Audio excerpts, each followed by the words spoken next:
بسم اللہ الرحمن الرحیم۔ ناظرین گرامی، کیا آپ کو علم ہے کہ حضرت آدم علیہ السلام جس جنت میں تھے وہ کہاں پر تھی؟ آئیے اس بارے میں بیان کرتے ہیں۔ اس میں بھی اختلاف ہے کہ آسمان پر تھی یا زمین پر تھی۔ اس اختلاف کا حل اور اس کی وضاحت ضروری اور مناسب معلوم ہوتی ہے۔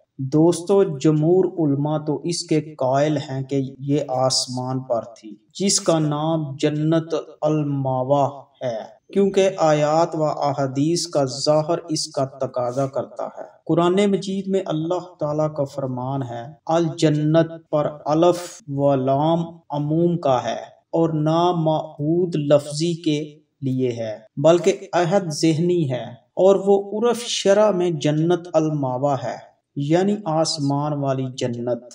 ناظرین، جیسا کہ موسیٰ علیہ السلام نے حضرت آدم علیہ السلام کو کہا تھا کہ تو نے ہمیں اور اپنے آپ کو جنت سے کیوں نکالا؟ ناظرین گرامی، اس کے متعلق وضاحت آئندہ آ رہی ہے۔ حضرت ابو ہریرہ رضی اللہ تعالی عنہ اور حضرت حذیفہ رضی اللہ تعالی عنہ سے روایت ہے کہ رسول اللہ صلی اللہ علیہ وآلہ وسلم نے فرمایا، اللہ تعالیٰ لوگوں کو جمع کریں گے، جب جنت ان کے سامنے آئے گی تو مومن لوگ حضرت آدم علیہ السلام سے کہیں گے، اے ہمارے باپ، ہمارے لیے جنت کھلوانے کی اللہ سے درخواست کریں۔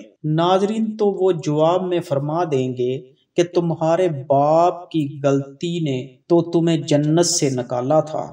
دوستو، یہ حدیث قوی، واضح اور عمدہ دلیل ہے کہ وہ جنت المأویٰ ہے، لیکن یہ استدلال اعتراض اور تنقید سے خالی نہیں ہے۔ اور کچھ علماء کی رائے یہ ہے کہ آدم علیہ السلام جس جنت میں بسائے گئے تھے وہ جنت الخلد نہیں تھی، کیونکہ آدم علیہ السلام کو وہاں ایک درخت کے قریب نہ جانے کا مکلف بنایا گیا تھا، اور جنت احکام تکلیفیہ کے بجا لانے کی جگہ نہیں، اور اس لیے بھی کہ آدم علیہ السلام اس میں سوئے بھی اور اس سے نکالے بھی گئے، اور وہاں ابلیس بھی آدم علیہ السلام پر داخل ہوا، اور یہ باتیں جنت الخلد کے منافی ہیں۔ اور یہ قول ابی بن کعب، عبداللہ بن عباس، وہب بن منبع اور سفیان بن عیینہ رحمۃ اللہ علیہ سے مروی ہے، اور اسی قول کو ابن قتیبہ نے المعارف میں اور قاضی منظر بن سعید البلوطی نے اپنی تفسیر میں اس کو پسندیدہ قرار دیا ہے، اور اس کے متعلق علیحدہ ایک رسالہ بھی تصنیف کیا ہے، اور امام ابو حنیفہ اور ان کے شاگردوں نے بھی یہی قول انہوں نے نقل کیا ہے۔ ابو عبداللہ محمد بن عمر الرازی ابن خطیب ارے نے اپنی تفسیر میں ابی القاسم بلخی اور ابی مسلم اصبہانی سے یہ قول نقل کیا ہے۔ قرطبی نے معتزلہ اور قدریہ سے بھی یہ قول نقل کیا ہے۔ اہل کتاب کے پاس موجود توریت میں بھی اس کی صراحت ہے۔ اور دوستو، ابو محمد بن حزم نے الملل والنحل میں اور محمد بن عطیہ نے اپنی تفسیر میں اس اختلاف کو نقل کیا ہے۔ ابو عیسیٰ الرمانی نے نقل کیا ہے اور پہلا قول جمہور کی طرف منسوب کیا ہے۔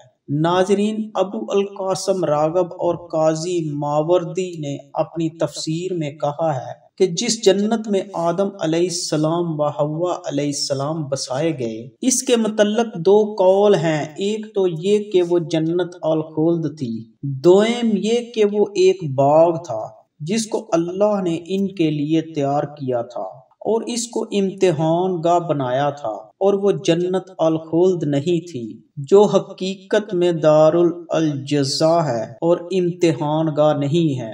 ناظرین، جو لوگ دار الامتحان کے طور پر الگ ایک جنت باغ کے قائل ہیں، ان کا مزید آپس میں اختلاف ہے۔ کچھ کا خیال ہے کہ وہ آسمان میں ایک باغ جنت تھی جس سے حضرت آدم و حوا کو اتارا گیا، یہ حسن کا قول ہے، اور بعض کا خیال یہ ہے کہ وہ جنت زمین میں تھی، کیونکہ اس میں آدم علیہ السلام و حوا علیہ السلام سے امتحان لیا گیا کہ تم نے ایک درخت کا پھل نہیں کھانا، اور یہ ابن یحییٰ کا قول ہے، اور یہ ابلیس کو آدم علیہ السلام کے لیے سجدہ کرنے کا حکم دینے کے بعد کی بات ہے۔